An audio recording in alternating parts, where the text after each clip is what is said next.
রানাঘাট সাংগঠনিক জেলায় আপনার 9টা বিধানসভা কেন্দ্রে এই মুহূর্তে চরম সমন্বয় অভাব চলছে এবং সেই সমন্বয়গুলো গোটা এক বছরে আপনি কি সেই সমন্বয়গুলোকে একটু মেটাতে পারতেন? মানে বিভিন্ন বিধানসভায় শান্তিপুর বলুন, সেখানেও শান্তিপুর পঞ্চায়েত সমিতি আপনাদের হাতছাড়া হয়েছে, বিজেপি দখল নিয়েছে। তা সেক্ষেত্রে সেই সমন্বয় ঘটা। নমস্কার, দেখছি নতুন বাংলা নিউজ পপুলার, আর আমি উজ্জ্বল সরকার। আমরা এই মুহূর্তে রয়েছি রানাঘাট সাংগঠনিক জেলা তৃণমূল কংগ্রেসের সভাপতি হয়েছেন পুনরায় দেবাশিস গাঙ্গুলি। আমি দেবাশিসদার কাছে সরাসরি যাব। দেবাশিসদা, দেখুন দীর্ঘ প্রায় 1-1.5 বছর ধরে এই কমিটি হবে, পরিবর্তন হবে, এই বা জেলা কমিটি ঘোষণা হবে, ব্লক কমিটি হবে, এই নিয়ে দীর্ঘ 1-1.5 বছর মানে অনেক কর্মসূচি কম ছিল রানাঘাট সাংগঠনিক জেলায়। আবার পুনরায় আপনি জেলা সভাপতি হলেন, লড়াইটা কীভাবে দেখছেন?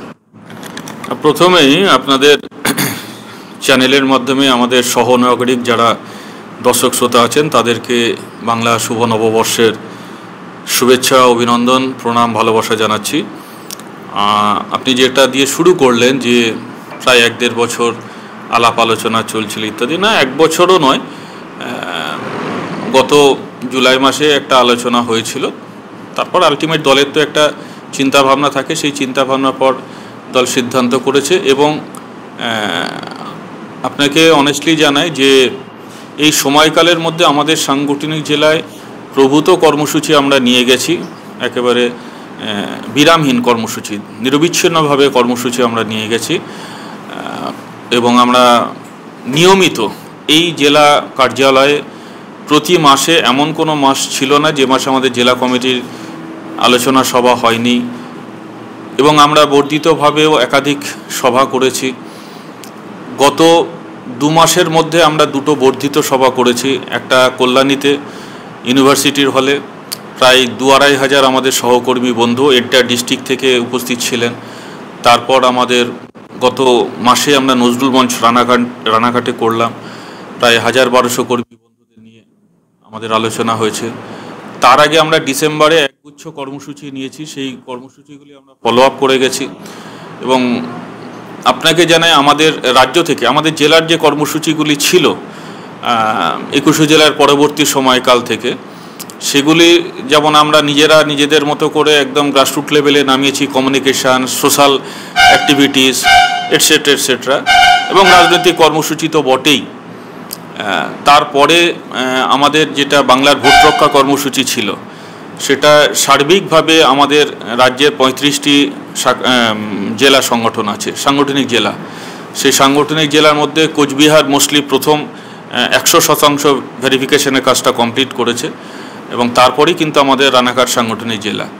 এটা সম্ভব হয়েছে আমাদের প্রত্যেকটি সহকর্মী বন্ধুদের অক্লান্ত পরিশ্রম এবং ডেফিনেটলি আমাদের পরামর্শদাতা সংস্থা থেকে যারা প্রতিনিধিত্ব করেছেন তাদের প্রশিক্ষণ ইত্যাদি, গোটা বিষয়টা সার্বিকভাবে কার্যকর হয়েছে।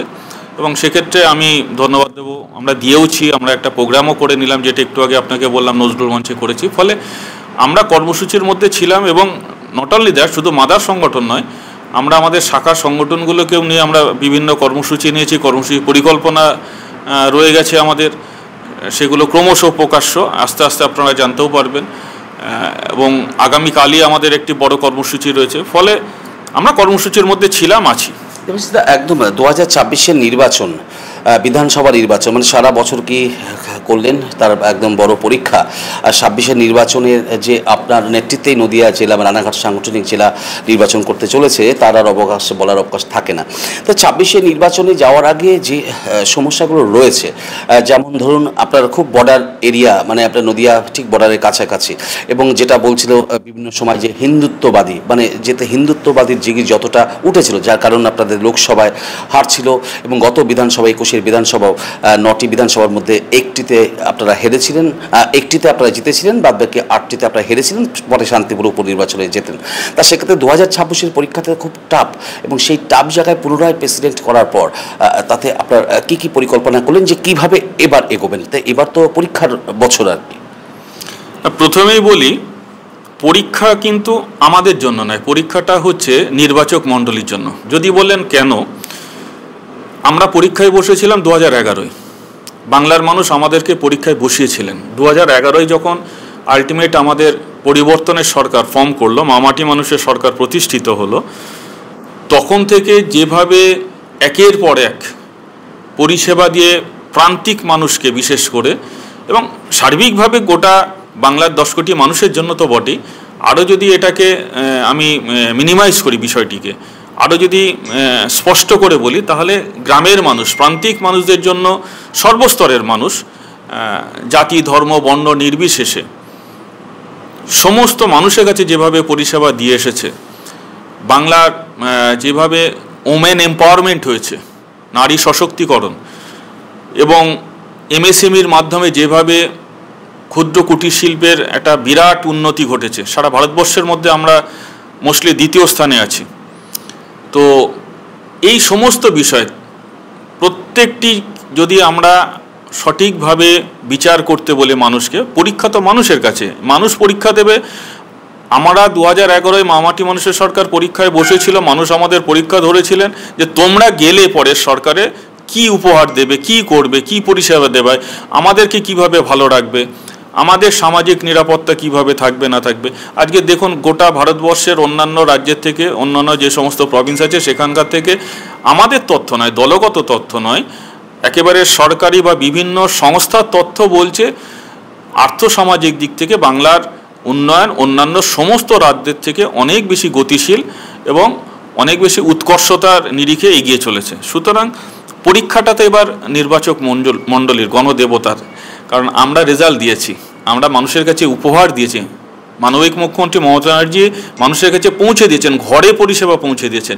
এবার ঘর থেকে বেরিয়ে 3 দিক ঘেরা চটের মধ্যে তারা কি পরীক্ষার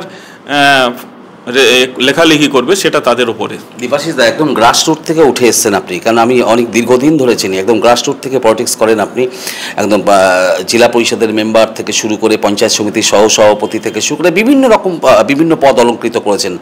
সেক্ষেত্রে জেলার আইএনটিসির প্রেসিডেন্টও ছিলেন, সেক্ষেত্রে জেলা চষতে হয়েছে একটা সময়, তা এখন আবার জেলা সভাপতি। কিন্তু একটা বাস্তব জায়গা যে এই রানাঘাট সাংগঠনিক জেলার মানুষও একদম আপনাদের লক্ষ্মীর ভাণ্ডার পায়, সেখানে সরকারি সমস্ত রকম পরিকল্পনা, সমস্ত রকম সুযোগ সুবিধা পায়। তার উপরেও 2019-এর লোকসভা পরেও এই যে আবার জগন্নাথ সরকার বিজয়ী, তা সেক্ষেত্রে বারবার আপনাদের ব্যর্থ মনে হয় না যে কেন এই ঘটনাটা ঘটছে? কারণ বাংলার মানুষ, বাংলার মুখ্যমন্ত্রী যেভাবে রাজ্যের মতো আপনার জেলার মানুষের পাশে দাঁড়িয়েছে, কোথাও কি ভোট আপনার বাক্সে প্রতিফলিত করতে পারছেন না?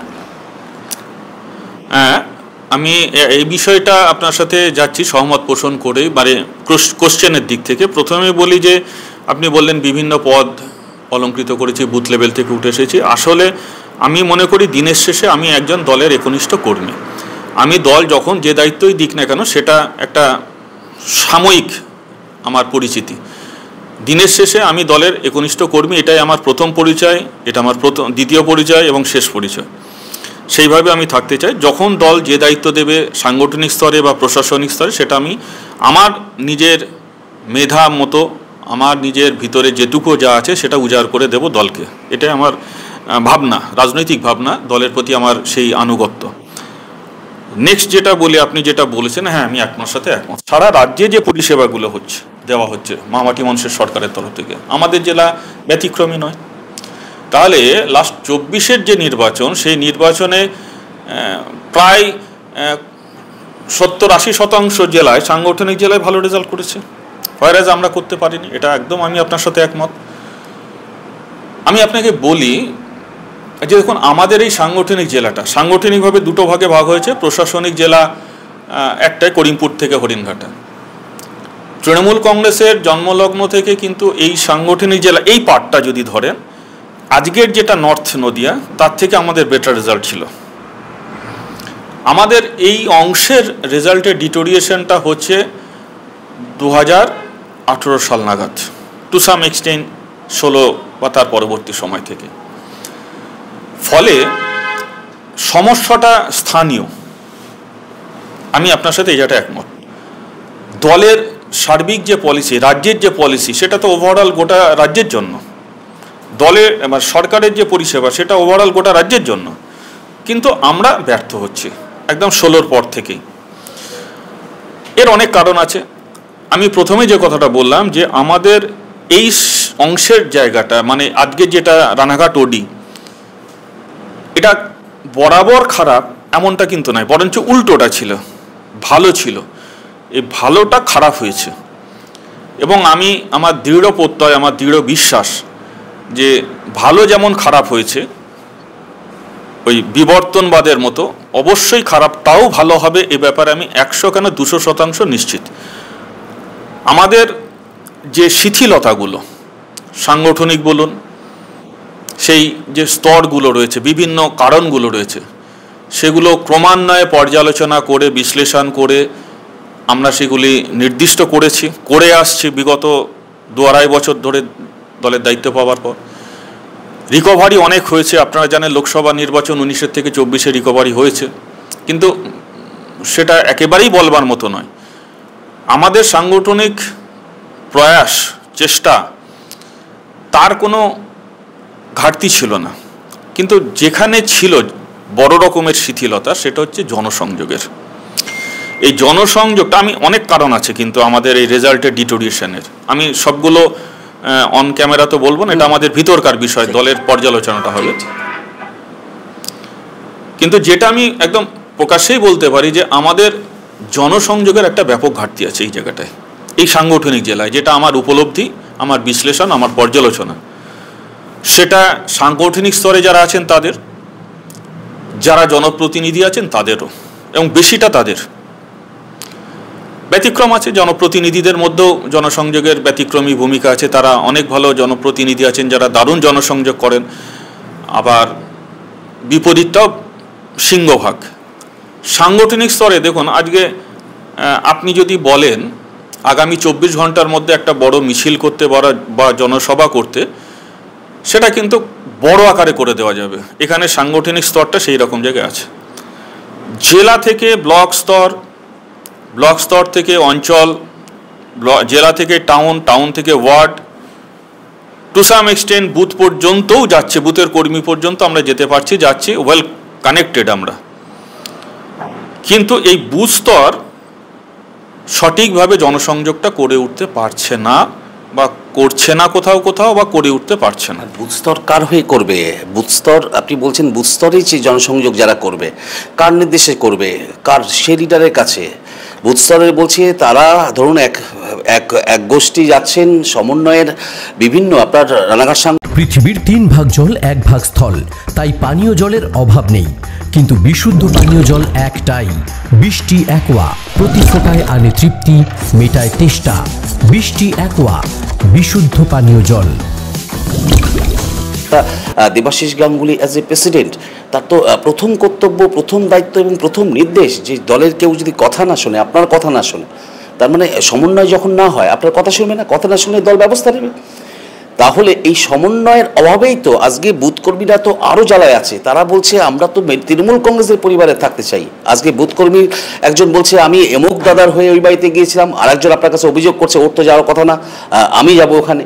এই যে জেলাটা জুড়ে চলছে, সেটা আপনি দেখুন অন ক্যামেরায় আজ বলছি, তার কারণ পরপর 2019, 2024, 2021 পরপর বড় নির্বাচন, আপনারা পঞ্চায়েতে দারুণ ফল করেছেন, পৌরসভায় দারুণ ফল করেছেন, কিন্তু অ্যাজ এ দেবাশিস গাঙ্গুলি জেলা প্রেসিডেন্ট, মানে মানুষ যেভাবে নিয়েছিল আপনাকে, মানে দেবাশিস গাঙ্গুলি প্রেসিডেন্ট হওয়ার পরে রানাঘাট সাংগঠনিক জেলা জুড়ে উল্লাস হয়েছিল, বিভিন্ন জায়গায় সবুজ আবির উঠেছিল যে দেবাশিস গাঙ্গুলি হাত ধরে রানাঘাট সাংগঠনিক জেলা এক নতুন রূপ পাবে। তা সেক্ষেত্রে বিগত 1 বছর আপনি কটা অঞ্চলে কর্মসূচি করেছেন?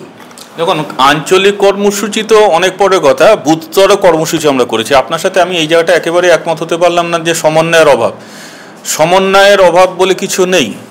আমাদের একটা কোথাও শিথিলতা কাজ করছে বুথ লেভেলে। আমি বারবার বলছি ব্যতিক্রম আছে, এমন প্রচুর বুথ আছে যেখানে তারা একেবারে ঘাম ঝরিয়ে মানুষের কাছে প্রতিনিয়ত জনসংযোগ করেন, তাদের সুবিধা অসুবিধা, চাওয়া পাওয়াগুলো সেগুলি নিয়ে লোকেট করেন, আলোচনা করেন, পৌঁছে যান।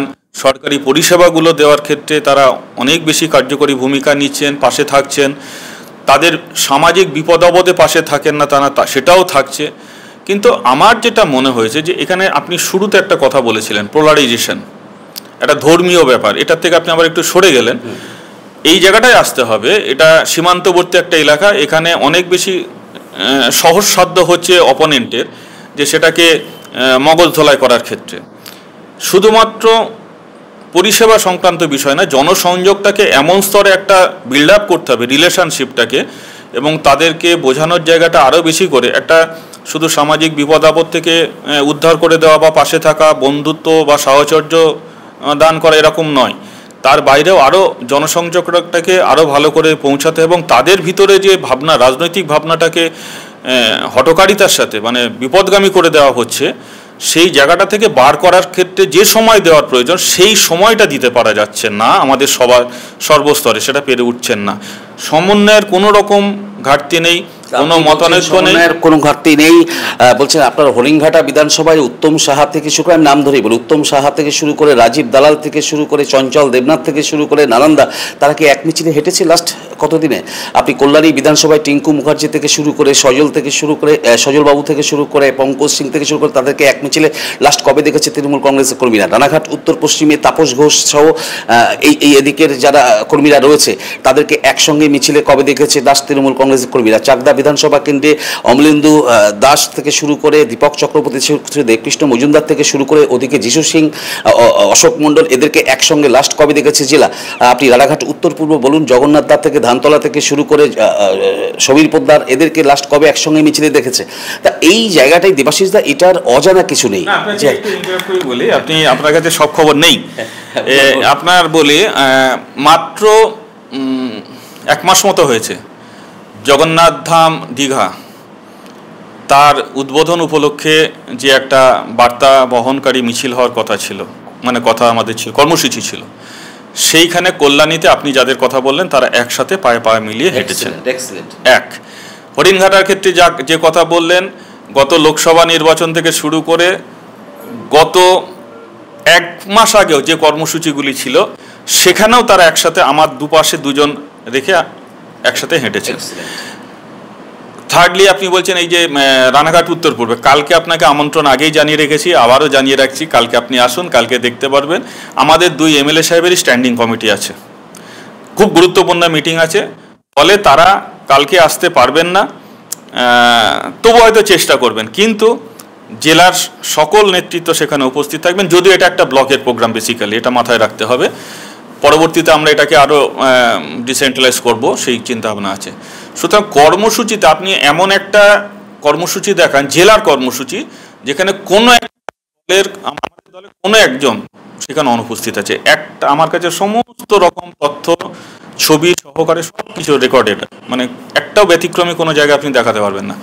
বরঞ্চ আমি বলবো আমাদের সাংগঠনিক জেলায় সর্বস্তলে দলীয় কর্মী, এবং আমার এখানে যখন অ্যাডভাইজারি কমিটির মিটিং থেকে শুরু করে যা মিটিং হয় সেই সিনারি, যদি আপনাকে ছবিগুলি আমি দেখাই তাহলে আপনি নিজে অবাক হবেন যে আপনি যে কথাটা বলছেন কতখানি ভুল ব্যাখ্যা বা ভুল তথ্য আপনার কাছে আছে, তথ্যের পরিপ্রেক্ষিতে ভুল ব্যাখ্যা হয়ে যাচ্ছে।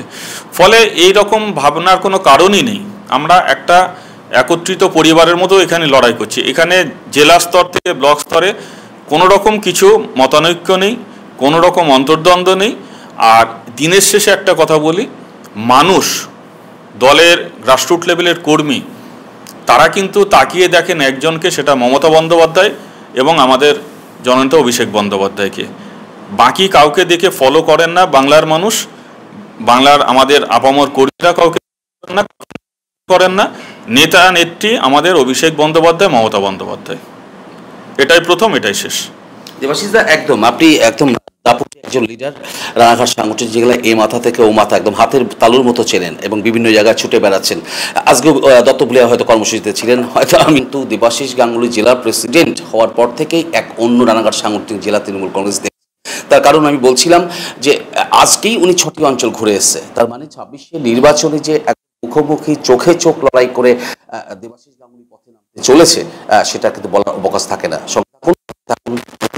নিউজ নদিয়ার সবথেকে বড় English medium school JRS public school, প্রায় 35 বিঘা জমির ওপর গড়ে উঠেছে বিশাল ক্যাম্পাস। নার্সারি থেকে শুরু করে উচ্চ মাধ্যমিক, ITI college, law college, BEd college, ভর্তি চলছে। জেআরএস পাবলিক ব্যালকনি বা সিঁড়ির রেলিং, মডিউলার কিচেন বা ড্রয়িং রুম, এক কথায় আপনার স্বপ্নের বাড়িকে করে তুলুন আরো সুন্দর। Chakdaha ply centre, gorgeous look বা কোয়ালিটি সবে 3 number 1 Chakdaha ply centre. Chakdaha ply centre, KBM, Chakdaha, Nadia. কোথায় ইনভেস্ট করবেন, কেন করবেন বুঝতে পারছেন না তো? সঠিক গাইডলাইন পেতে আজই আসুন নদিয়ার চাকদাতে নিবেদিতা প্রাইভেট লিমিটেডে। Nivedita private limited, marketing and distribution service. Chakdah aluminium centre, ply, কাঁচ, laminates, kitchen fittings, door lock, window ও অ্যালুমিনিয়ামের খুচরো ও পাইকারি বিক্রেতা। Chakdah aluminium centre, Purbalalpur 50 number রেলগেটের পাশে, চাকদা, নদিয়া। হোমওয়ার্কটা করেছো? হ্যাঁ স্যার। এ বাবা, ভুল করেছো কেন? চোখে কেমন ঝাপসা দেখছি, লিখতে আর পড়তে খুব সমস্যা হচ্ছে।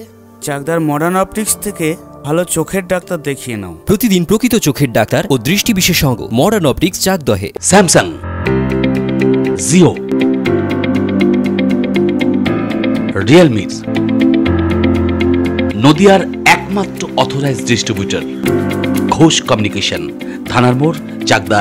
মা Manusha builders, MMB distributor, Nadia জেলার সবথেকে বড় বিল্ডার্স। মা মনুষা বিল্ডার্স, রড ও সিমেন্টের পাইকারি ও খুচরো বিক্রেতা। আমাদের ঠিকানা পদ্মবিলা ঠাকুরবাড়ি, চাকদা, নদিয়া। ভাবছেন 3 স্টার ক্যাটাগরিতে কাটাবেন? রুম রে মাত্র 1500 টাকা থেকে স্টার, খাওয়া দাওয়া রিজনেবল প্রাইস। নদিয়ার একমাত্র 3 স্টার ক্যাটাগরি হোটেল, এনবি সোনার বাংলা হোটেল।